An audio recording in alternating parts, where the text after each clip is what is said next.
Hello friends, welcome to my channel. Today we are going to discuss about the basic tricks, basic formulas related to profit and loss, and then we discuss some questions related about it. In profit and loss, the profit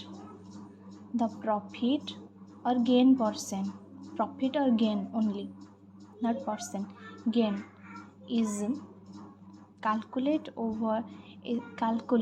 by SP minus CP, whereas the loss is calculated in CP minus SP.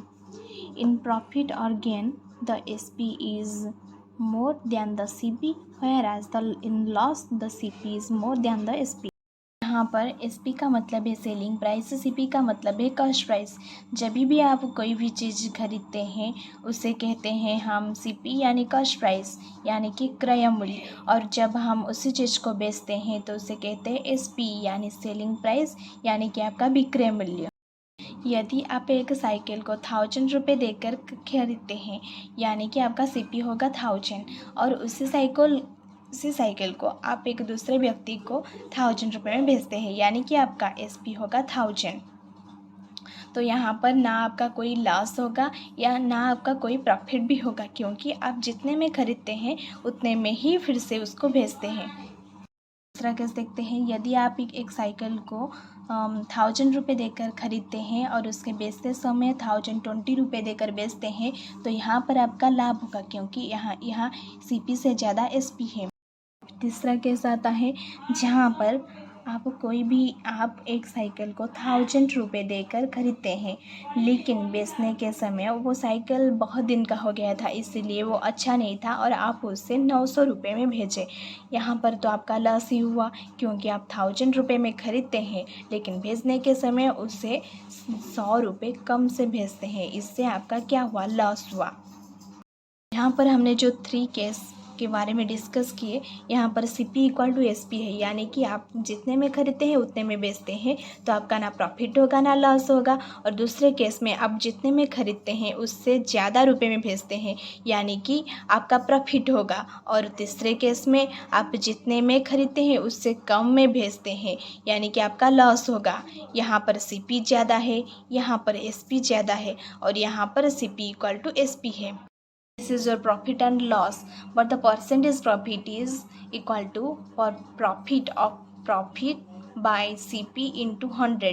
और profit कहाँ से लाएंगे? Profit equal to SP minus CP, आपको पता है profit equal to SP minus CP by CP into 100। उसी तरह percentage loss equal to loss upon CP into 100 equal to loss, आपको पता है CP minus SP by CP into 100।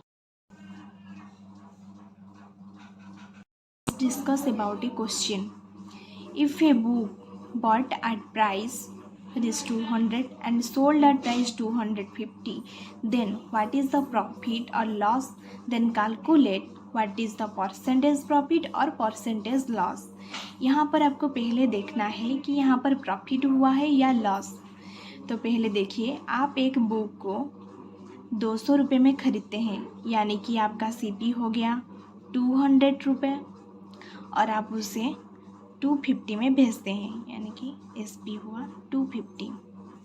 यहाँ पर आपका CP से SP ज़्यादा है, यानी कि आप जितने में खरीदते हैं उसमें उसी बुक को ज़्यादा रुपए में भेजते हैं, यानी कि आपको देखिए यहाँ पर SP ज़्यादा है CP से, और कितना ज़्यादा है? 250 माइनस 200 इक्वल टू 50, यानी कि आपका प्रॉफिट है 50। और अब आपका प्रॉफिट क्या है? प्रॉफिट 50 अपन CP क्या है?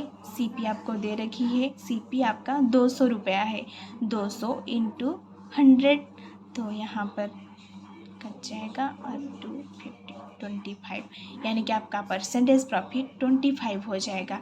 देखिए आपको यहाँ पर प्रॉफिट मिला, और यहाँ आपको परसेंटेज प्रॉफिट मिला का प्रॉफिट, लेकिन ये है आपका परसेंटेज प्रॉफिट।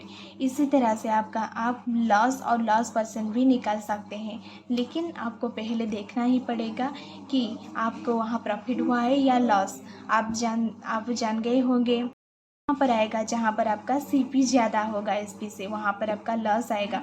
उसके बाद परसेंटेज लॉस आपको निकालना पड़ेगा, जो कि है लॉस डिवाइड बाय CP × 100।